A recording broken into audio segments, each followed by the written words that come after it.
Close your eyes and think back to the early 2000s. The hum of a CRT TV, the feel of a chunky controller in your hand, and the thrill of exploring vast new worlds for the very first time. Gaming wasn't just a hobby. It was a lifestyle. The late 90s and early 2000s were a time of technological evolution. DVDs replaced VHS, the internet was making its way into homes, and 3D graphics were becoming the new standard in gaming. Sony, Microsoft, and Nintendo saw this as their opportunity to push the boundaries of what video games could be. Three consoles stood at the heart of this revolution: the PlayStation 2, the original Xbox, and the Nintendo GameCube. Each one brought something unique to the table, sparking debates in schoolyards and living rooms alike. Were you Team Sony, Team Microsoft, or Team Nintendo?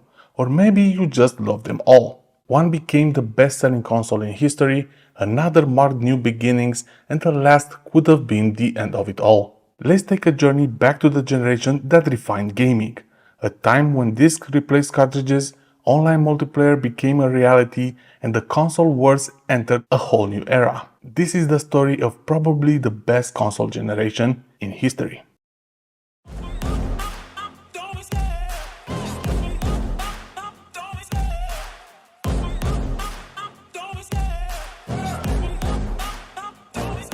First, the heavyweight of the generation, Sony PlayStation 2. Released in March 2000 with over 158 million units sold worldwide and 4,000 plus games made for it, the PS2 wasn't just a gaming console. It was an entertainment powerhouse. Building on the success of the original PlayStation, Sony aimed to dominate not just gaming but entertainment as a whole. With DVD playback as a selling point, the PS2 became a cost-effective choice for families looking for more than gaming. The PS2 came packed with features that were ahead of its time. Its ability to play DVDs was a game changer, making it a must-have for anyone looking to upgrade their home entertainment system. And its backward compatibility with the original PlayStation games gave it an instant library of classics. Its massive library had something for everyone. Whether it was a JRPG, sport game, or experimental titles like Atami Damacy, the PS2 had it all.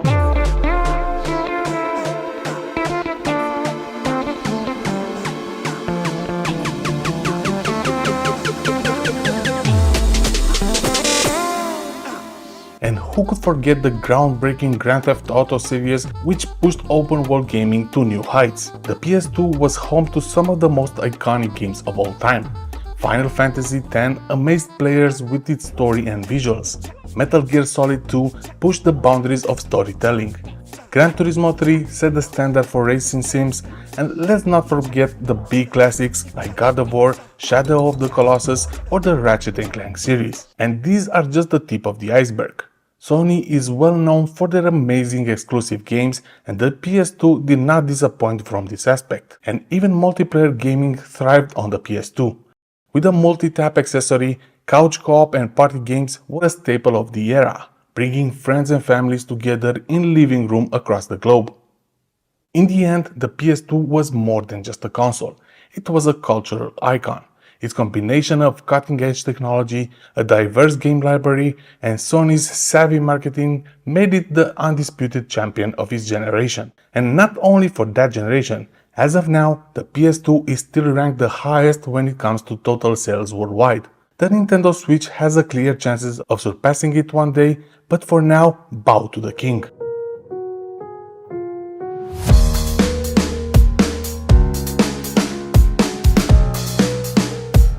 In November 2001, Microsoft entered the console arena with the original Xbox, making the first time an American company had taken on console giants since Atari. But this wasn't just a debut, it was a revolution. The Xbox wasn't here to play by the rules, it was here to change them. Sony, be aware. Everything about the Xbox screamed power, starting with its enormous Duke controller. Love it or hate it, the Duke embodied Microsoft's ambition. Bigger, bolder, and built for the future. Under the hood, the Xbox was a beast. With a custom Intel processor, Nvidia graphics, and a built-in hard drive, a first for consoles, it was clear that Microsoft wanted to push the boundaries of what a game console could do. And it wasn't just about hardware, it was about software. At launch, the Xbox had a secret weapon, Halo Combat Evolved. This wasn't just a game, it was a phenomenon.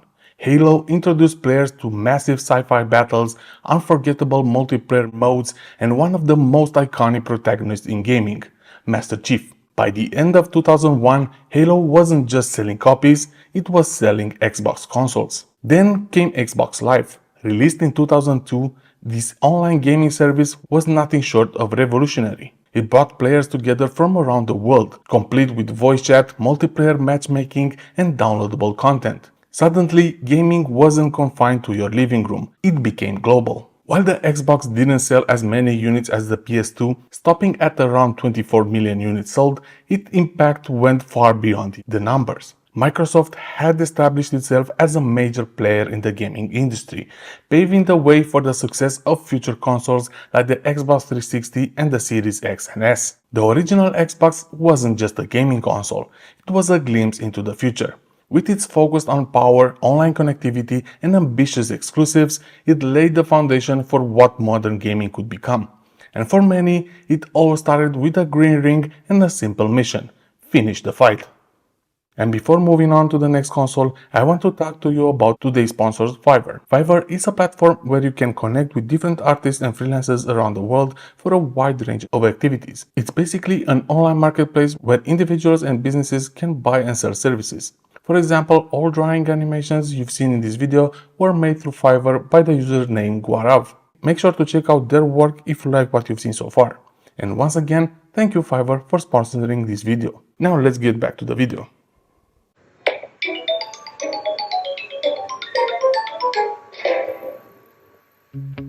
In November 2001, Nintendo launched the GameCube, a console that embraced creativity and fun above all else. While its competitors focused on raw power and multimedia features, Nintendo stayed true to its roots, delivering a console that was undeniably unique and unapologetically Nintendo.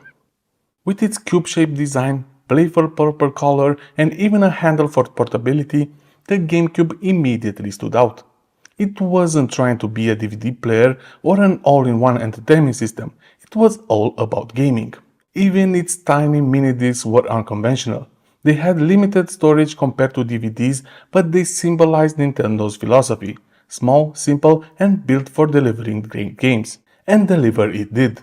The GameCube boosted some of the most beloved titles of the generation. Super Smash Bros. Melee became a competitive gaming phenomenon with mechanics so tight that it's still played in tournaments today. Metroid Prime reinvented the Metroid series in 3D, earning universal acclaim. And The Legend of Zelda: The Wind Waker defied skeptics with its timeless cel-shaded art style and fear-filled storytelling. The GameCube also pushed the boundaries of innovation. With the Game Boy Advance linkable, players could unlock new features in games like The Legend of Zelda: Four Swords Adventures and Final Fantasy Crystal Chronicles. And Nintendo introduced the Wavebird, the first widely popular wireless controller, setting the stage for modern gaming convenience. Despite its strengths, the GameCube struggled to compete with the PlayStation 2 and Xbox, selling around 22 million units. Many attributed this to Nintendo's decision to focus solely on gaming rather than multimedia features, as well as the limited storage capacity of its mini-discs. And for some, this looked to be the end of Nintendo in the gaming market. Many still remember the GameCube as the console where they were done with gaming. But looking back at it, I do believe this was a turning point for Nintendo. They are always willing to take risks while also staying in line with their own beliefs. Without the GameCube, we might not have had a successful Wii or Nintendo Switch. While staying true to their ways, this not-so-powerful console might not have been this close to becoming the best-selling console in history. And for those who own the GameCube, it wasn't about sales numbers, it was about the memories. From intense melee tournaments to hours spending designing towns in Animal Crossing, the GameCube created experiences that players cherished. The GameCube may not have been dominating its generation, but its influence is undeniable. Its emphasis on fun, creativity, and innovative gameplay paved the way for future successes like the Wii and the Switch. And for fans, the little purple box with a handle remains a symbol of Nintendo at its best. The GameCube wasn't just a console, it was a celebration of gaming's joyful essence. Whether you were racing with friends or saving the galaxy, it reminded us why we fell in love with video games in the first place. This generation wasn't just about great games, it was about competition and innovation. The PS2 had the largest library and brand recognition. The Xbox introduced the world to online gaming on consoles, and the GameCube reminded us that gaming is supposed to be fun, quirky, and creative. Fast forward to today, and the impact of these consoles is everywhere. The PS2 remains the best-selling consoles of all time. Microsoft Xbox Live set the standard for online gaming services, and Nintendo's emphasis on fun and innovation still drives its success with consoles like the Switch. This generation is arguably the best one in history, and to give you a picture, the prices for games back then were $49, which is equivalent to $85–90 in today's value. Just something to have in mind when considering today's prices. These three consoles didn't just compete, they shaped the future of gaming. Whether you were raiding dungeons, battling Covenant forces, or smashing your friends off the stage, this generation brought us countless memories. But which console was your favorite? And also, which one is your favorite today? And if you are still using one of these, I'd definitely love to hear what you are playing.